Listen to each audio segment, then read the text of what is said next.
Hi சுமையா, என்னாச்சு? நான் வந்தது கூட தெரியாம ரொம்ப சோகமா ஏதோ யோசிச்சுட்டு இருக்க. அதுவா உமாக்கா, என் பையன் முன்னாடி என்கிட்ட எதுனாலும் ஷேர் பண்ணுவாங்க்கா.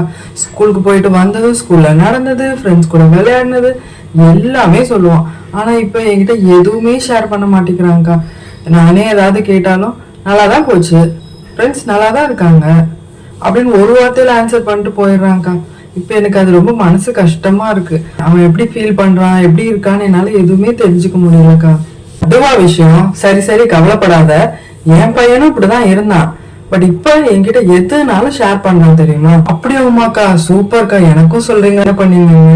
நானும் ஒன்ன மாதிரிதான் ஃபீல் பண்ணிட்டு கவலைப்பட்டுட்டு இருப்பேன். சில நேரம் கோவப்படுவேன். அந்த கோவத்தை என் பையன்கிட்டயே காட்டுவேன். அப்புறம் தான் புரிஞ்சிச்சு அது தப்பு. அவன் ஏன் இப்படி இருக்கான், அவன் ஏன் இப்ப ஷேர் பண்ண மாட்டேங்கிறான், அதை சரி பண்ணணும் அப்படின்னு யோசிச்சு அதை சரி பண்ணிட்டேன். எனக்கு ஒன்னும் புரியல உமாக்கா, என்னக்கா பண்ண? ஒழுங்கா சொல்லுக்கா, நானும் சரி பண்ணிக்கிறேன். ஓகே சுமையா, நான் உன்கிட்ட ஒரு சில கொஸ்டின்ஸ் கேட்கறேன். அந்த கொஸ்டின்ஸ் மூலமா நீ உன் பையன்கிட்ட எப்படி பேசுற, இப்ப ஏன் உன் பையன் ஷேர் பண்ணாம போறான்றதை நம்ம கண்டுபிடிச்சிடலாம். கேளுக்கா கேளுக்கா. உன் பையன் உன்கிட்ட வந்து ஏதாவது ஷேர் பண்ணும்போது அதை ஜட்ஜ் பண்ணுவியா தம்பி சொன்ன உடனே? அட ஆமாக்கா, நான் அப்படிலாம் பண்ணிருக்கேன். உன் பையன் வந்து உன்கிட்ட ஷேர் பண்ணும்போது நீ அட்வைஸ் பண்ற மாதிரி பேசுவியா? நிறைய நேரத்துல என்கிட்டயே நீ அட்வைஸ் பண்ற மாதிரி தான் பேசுவேன்.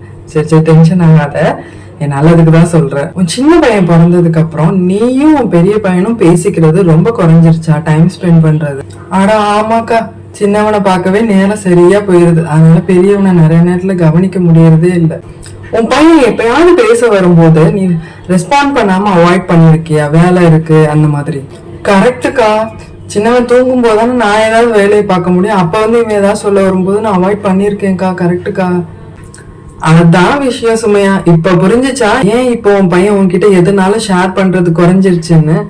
நம்ம குழந்தைங்க எதுனால நம்ம கிட்ட வந்து சொல்லணும், எக்ஸ்பிரஸ் பண்ணணும்னு நினைப்பாங்க.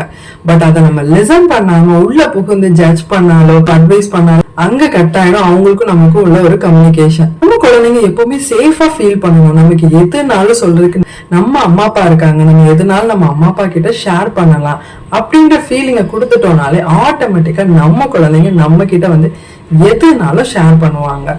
அதுல நிறைய நல்ல விஷயமும் இருக்கலாம், கெட்ட விஷயமும் இருக்கலாம். கெட்ட விஷயத்த, நெகட்டிவான விஷயத்த கேட்டதும் உடனே பொங்கி அங்க உள்ள புகுந்து நம்மளோட வேலையை காட்டாம பொறுமையா நம்ம குழந்தைங்க சொல்றத கேட்டுட்டு அதுக்கப்புறமா நம்ம குழந்தைங்க எப்ப சொன்னா எப்படி சொன்னா கேட்பாங்களோ அப்ப சொல்லி நம்ம குழந்தைங்களை கரெக்ட் பண்ணிக்கலாம். சரி உமாக்கா, இப்ப ஏன்னு புரிஞ்சிருச்சு. இப்ப என்ன பண்றது? சிம்பிளா ஐடியா சொல்றேன், கேட்டுக்கோ. இன்னையில இருந்து உன் பையன் ஸ்கூல் விட்டு வந்ததும் உனக்கு இன்னைக்கு என்ன ஆச்சு, நீ ஸ்கூலுக்கு போனதுக்கு அப்புறம் அம்மாக்கு என்னாச்சு தெரியுமா அப்படின்னு உன் டேல நடந்த நல்ல விஷயம் கெட்ட விஷயம் எல்லாத்தையும் நீ ஷேர் பண்ண ஆரம்பி. அதுக்கப்புறம் உன் பெரிய பையன்கிட்டையும் தனியா குவாலிட்டியான டைமை ஸ்பெண்ட் பண்ண கொஞ்சம் ட்ரை பண்ண. நமக்கு வேலை இருக்கும் தான், பட் அதையும் தாண்டி நம்ம குழந்தைங்களோட நம்ம கனெக்ட் ஆகிறது ரொம்ப முக்கியம். இதை நம்ம பண்ணிட்டு வரும்போது கண்டிப்பா உன் பையன் உன்கிட்ட ஷேர் பண்ண ஆரம்பிப்பான். ஆனா அப்ப நீ உள்ள புகுந்து நான் அட்வைஸ் பண்றேன், ஜட்ஜ் பண்றேன், இல்ல ஷேர் பண்ண வரும்போது எனக்கு வேலை இருக்குன்னு இக்னோர் பண்ண, அப்புறம் கட் ஆயிரும். பாத்துக்கோ. நீ ஃபர்ஸ்ட் உன் பையனோட எமோஷனலா கனெக்ட் ஆகு, அதுக்கப்புறம் நீ கரெக்ட் பண்ணிப்ப. சூப்பர் உமாக்கா, நல்ல ஐடியாக்கா. சூப்பர்க்கா, நீ சொன்ன எல்லாத்தையுமே நான் ஃபாலோ பண்றேன். ரொம்ப தேங்க்ஸ்க்கா. என் மனசுல உள்ள பாரமே இப்பதான் குறைஞ்ச மாதிரி இருக்கு. எனக்கு நம்பிக்கை இருக்குக்கா, கண்டிப்பா என் பையனோட நான் கனெக்ட் ஆயிடுவேன். சுமையா, அதை விட முக்கியம் அதை கன்சிஸ்டன்சியா பண்ண. ஒரு நாள் பண்ணிட்டு அதுக்கப்புறம் 10 நாள் கழிச்சு பண்ண அப்படின்னா உனக்கும் பையனுக்கும் உள்ள ஒரு கனெக்ஷன் டெவலப் ஆகாம போயிடும். பாத்துக்கோ. சரிக்கா சரிக்கா, என்னை பத்தி நல்லா புரிஞ்சு வச்சிருக்க. கண்டிப்பாக்கா, நான் அதெல்லாம் விட்டுற மாட்டேன். எனக்கும் என் பையனுக்கும் உள்ள ஒரு கம்யூனிகேஷனை டெவலப் பண்றதுக்கு நான் டெய்லி ஃபாலோ பண்ணுவேன்க்கா.